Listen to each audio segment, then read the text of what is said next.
If you've been in blockchain for a while, you probably heard of ICOs. In 2017, blockchain was on fire. Many blockchain projects raised a ton of money really quickly. Some of these projects were serious, like Brave, which raised 35 millions in 30 seconds. And some of the less serious.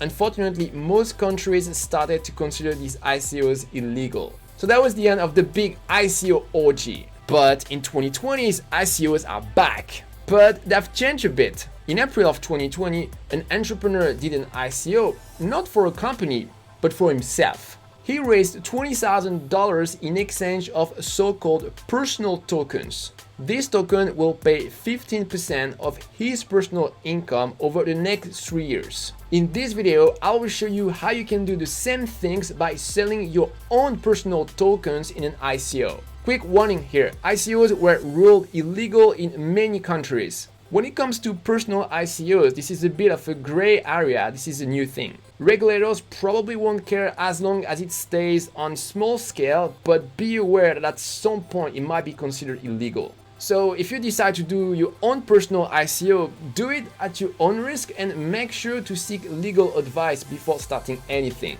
So with this serious warning out of the way, let me introduce myself. If you don't know me, I'm Julian, and on my channel In The Blocks, I teach DeFi, blockchain development, and how to find your first blockchain job. And before we continue, quick mention to my upcoming course on advanced solidity. If you want to be notified when it comes out, make sure to register with the link down below.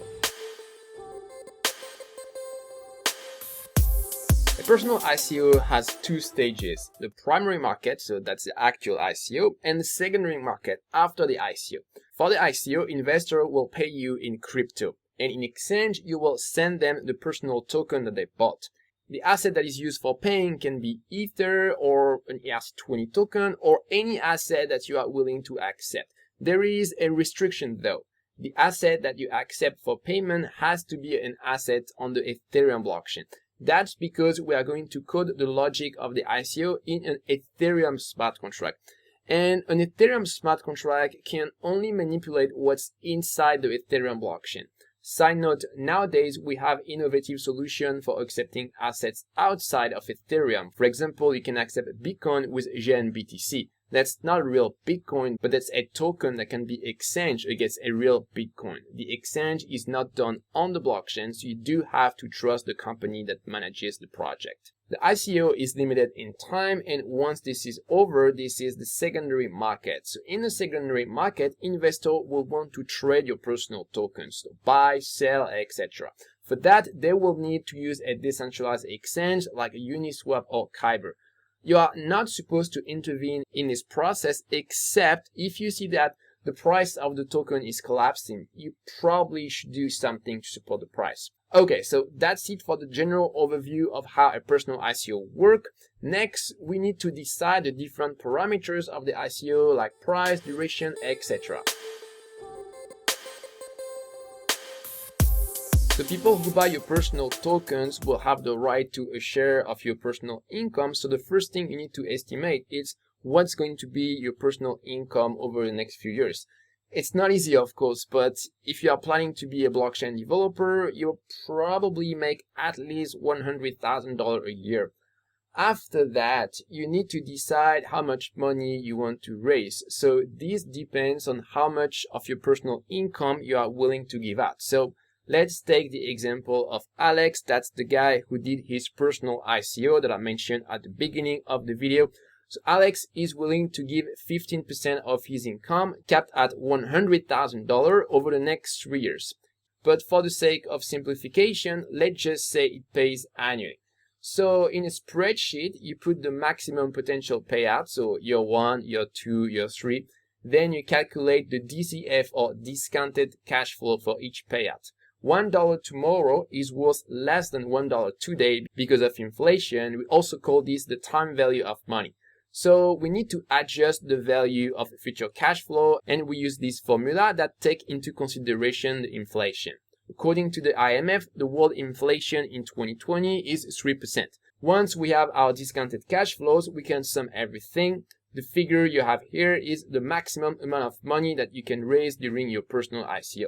So keep in mind that this is only the maximum, so you don't have to raise that much. Actually, you should probably raise less than that so that the token buyers can see there is some upside.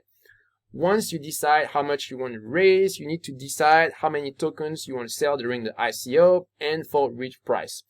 So you want to make sure that you have enough tokens to have a diversified pool of tokens holder. You don't want to have too many whales that can disrupt the market.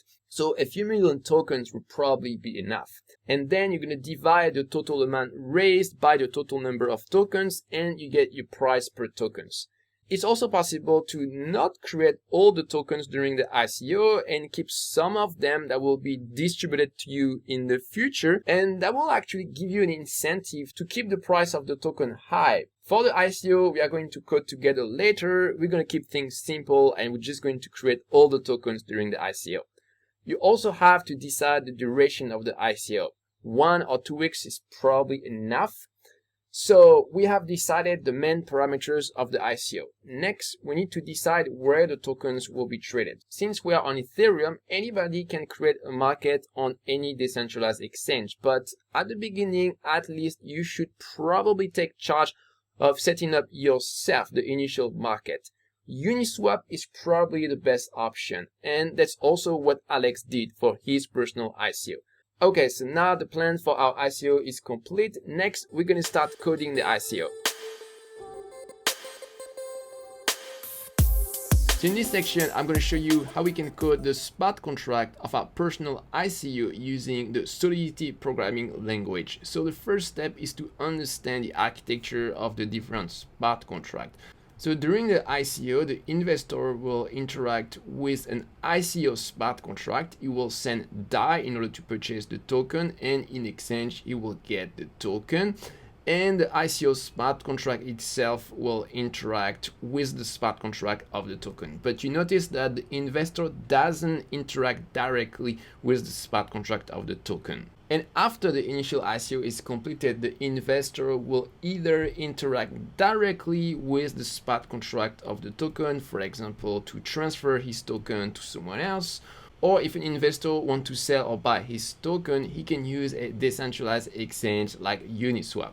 So our job will be to write the code of the token smart contract as well as the ICO, and we also need to manage the deployment of this contract. So there is a lot of code, so I'm not going to do some live coding, but instead I'm going to walk you through the most important part of the code. So you'll find everything in the GitHub repo of Eat the Blocks under screencast personal tokens. So here I have a Truffle project. If you never heard of Truffle before, that's the most popular framework for Solidity smart contract. So first we're going to check out package.json. So whenever you see a project for the first time, it's always a good idea to check out package.json because it will show you the different dependency, or in other words, the library that are used by this project. So here we are using OpenZeppelin contract, which is a very popular library for Solidity. Thanks to this library, we're going to create our token very easily.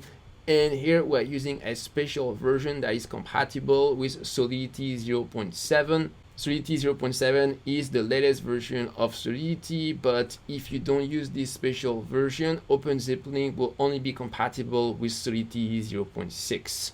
Okay, so now back to the root folder.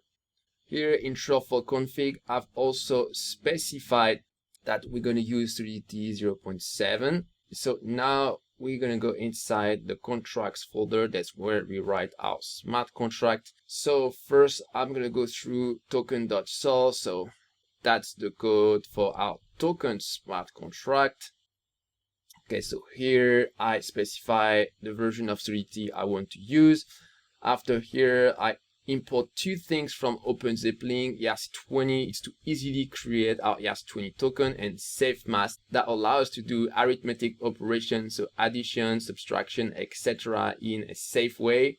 So here I define my smart contract and I inherit from ERC20 from OpenZeppelin. So thanks to this, I have access to all the functionality defined in the ERC20 smart contract of OpenZeppelin. And if you want to understand exactly what we inherit from OpenZeppelin, you can check out the GitHub repo you go to contracts, token, ERC20, ERC20.sol. And so all the variables and all the functions that are defined in this smart contract, we inherit them in our token contract just here with this notation. So that's a very quick and easy way to create an ERC20 token. So this means that we're going to use this library in order to do addition, subtraction, etc. when we're going to manipulate integer. So the admin address is the address that will be allowed to mint new tokens. So that will be the ICO smart contract. And the max total supply will be the maximum number of tokens that will be created. So here our constructor, so that's the function that is called when we first deploy our smart contract to specify the name and the symbol of our token, as well as max total supply. We forward name and symbol to ERC20 of OpenZeppelin. We set the admin as the address that deployed the smart contract, and we save the max total supply. Here we have a function to change the admin, and here another function to create new tokens. So only the admin is allowed to do this. And so before we create new token, we need to make sure that we're not creating too much token, that it doesn't exceed max total supply. And if everything is fine, we actually going to create this new token with _min. So that's provided by the ERC20 implementation of Solidity. And just like that, we have created our token. That's really quick and easy. Okay, so now we're going back one level and we're going to check out the code for smart contract of the ICO. So here we import the interface of ERC20. So here this is different than what we had before. Before we imported the whole implementation of an ERC20 token. But ERC20, this is just an interface. So that's useful when you want to interact with an already existing ERC20 token. And again, we're going to need the SafeMask library to do some arithmetic operation. And we also import the token we created because we need its interface. So here we define our ICO contract. And here we define a data structure that represents a sale. So whenever an investor is going to buy some tokens, it's going to create a new sale. So we want to save the address of the investor, how much he bought, and if the token were withdrawn. I explain this after. And we store everything in a mapping index by the address of the investor. So we also have an admin and a few parameters about the ICO. When is the end of the ICO, the duration in second, the price per token in DAI. So we could have picked Ether for the price, but the problem is that the value of Ether always changes. So by choosing DAI instead, that we won't have any problem. Then how many tokens are available for the ICO? So this doesn't have to be equal to the max total supply of the token. It can be less. That's actually the case for Alex, the guy who did his personal ICO I mentioned before. So the total max supply is 10 million tokens, but for the ICO, the number of available tokens was just 1 million, and the rest will be distributed to Alex over the next 3 years, and that's to give him an incentive to keep the value of this token high. In our case, we're just going to keep it simple, and available token will be equal to max total supply, then minimum and max purchase, and this value will be in terms of DAI. After, we have a pointer to our token, and also a pointer to DAI, but that's the token we're going to use to purchase our token. And after the constructor, which is called when we first deploy our ICO contract. So here we pass the address of our personal token as well as a few details about the ICO. And here we make a few checks for the parameter of the ICO to make sure that they make sense. And after the address that deploy the contract is the admin, and we also save the different parameter of the ICO. And after, we have another function to actually start the ICO. So this is access restricted to the admin of the contract, and you can only call it before the ICO is active. And when this function is executed, we calculate the end date of the ICO. Here, as a side note, so as of Solidity 0.7, the built-in keyword now has been deprecated. So instead, you need to use block.timestamp. And after with the buy function, investors will be able to buy tokens once the ICO has been activated. So after the admin has called the start function. So when you're an investor, you call the buy function and you provide the amount of DAI that you're going to send to the contract in order to buy the personal tokens. So you can only call this when the ICO is active. So here we do a few checks. First, we make sure that you are buying between minimum and maximum purchase. And we also make sure that there is enough token available for you to buy. And after we transfer your DAI from your address to the address of the contract. So of course, that means that the investor first must have approved the contract of the ICO to spend this amount. That's what we call a delegated transfer. And after we instantiate a sales struct with the different parameter of the sale, so the address of the investor, how many tokens he bought, and here a Boolean flag that indicated that he hasn't withdrawn the token yet. And we store everything in a sales mapping index with the address of the investor. So I'm going to explain more what is this flag here.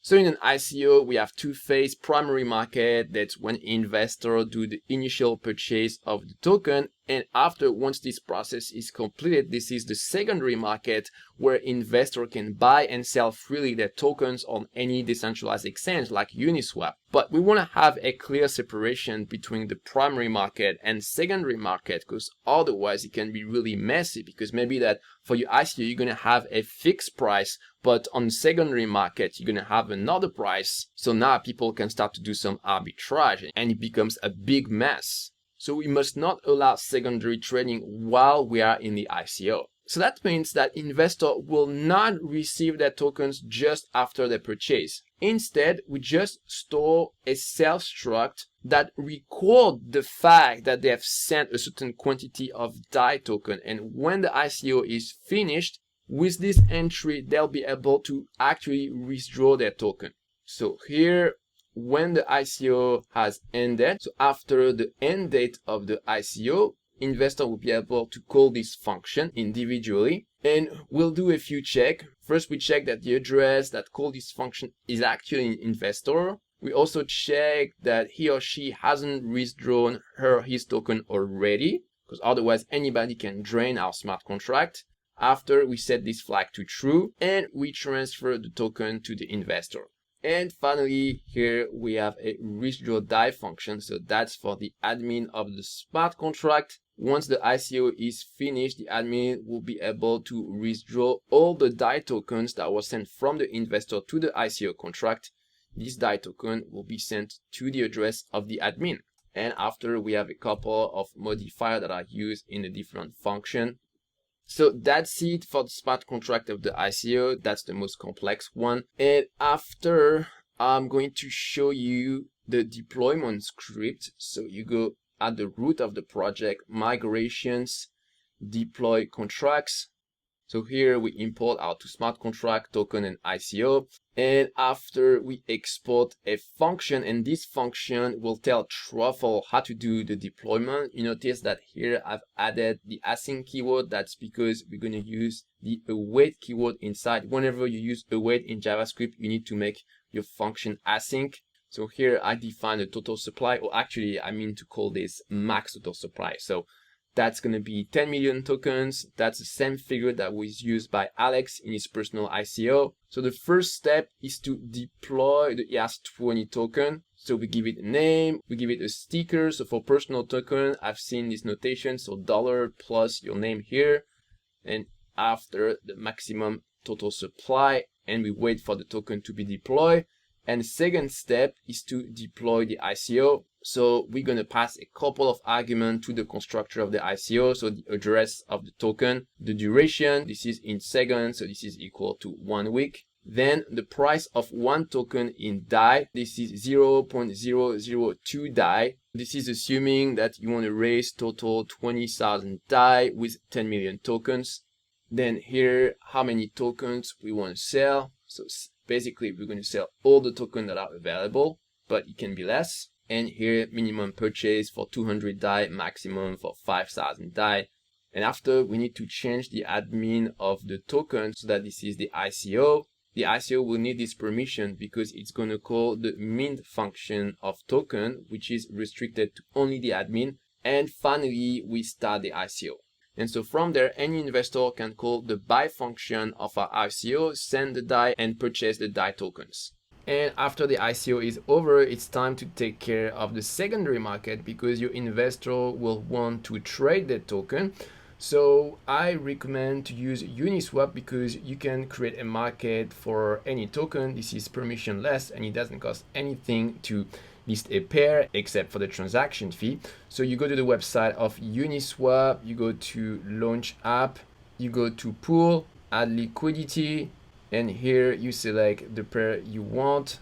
So here you paste the address of your token and you need to choose a quote currency for the other token of the pair. So I recommend to use Ether. That's the most popular for most pair. And after that, Uniswap is smart enough to detect that this pair doesn't exist. So you will see another option to deploy the pair.